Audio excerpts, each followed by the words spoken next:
Another shout for Blue Watch. But these firefighters based at Harold Hill in Essex may be dressed in navy blue, but actually they're very green. Their station, the newest in London, is also the most sustainable. It's been built in an industrial estate with eco-credentials from start to finish. Its all-weather training tower is inside the building, as is a crash vehicle cutting area. Its green design may have cost almost £6 million to build, but it's set to save the brigade thousands each year in energy bills, as well as slashing its carbon footprint. A cultural change that's come from the top. Operation officers like myself and the station commander were able to sort of put our operational head into the design of the building in terms of, particularly saving energy, but also, for future proofing. So some of the examples would be like keeping the appliance bay nice and warm. We've got thermostatic controls, we've got air conditioning that sucks and blows air out to the appropriate temperature. But obviously when the appliance goes out, we don't want to be heating up the sky. So it's very, very important that we're saving energy there.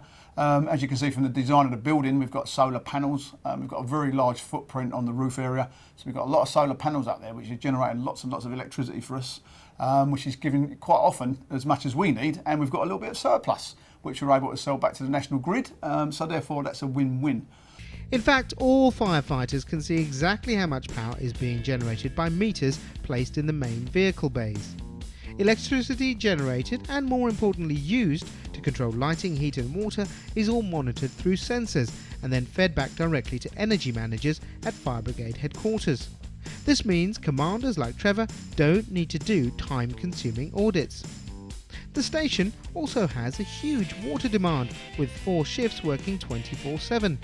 Much of this is sourced from rainwater collected in a huge tank and then used to flush the toilets. But it's the use of natural light that is the most innovative. And as you can see, this is a corridor in the fire station, and this is a corridor with actually no lighting on whatsoever. If you look at those tubes up there, all the lighting is gained from the atmosphere. So we've got a big dome on the roof, and light is captured through that dome down a tube, and this LED in actual fact lights up. So therefore there is no electricity whatsoever being used to light this part of the building. That's all just solar, is it? It is. The whole corridor is being lit at the moment.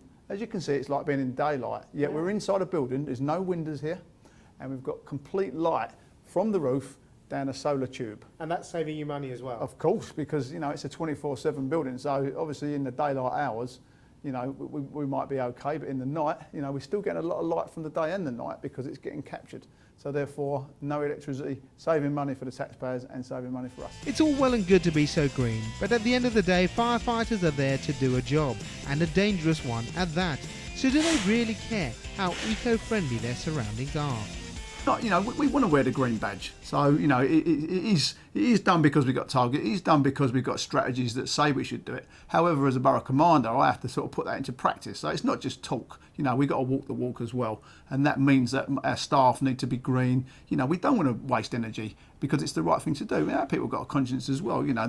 There's people with different ages in the organisation who view the environment and sustainability differently, but realistically most people have got that conscience now. Harold Hill is certainly the greenest fire station in London, but it's not the only one. The London Fire Brigade is committed to becoming more and more sustainable. It's introducing wind turbines, solar panels and generally saving energy across the board. In fact, since 1990 it's cut its CO2 footprint by 18%.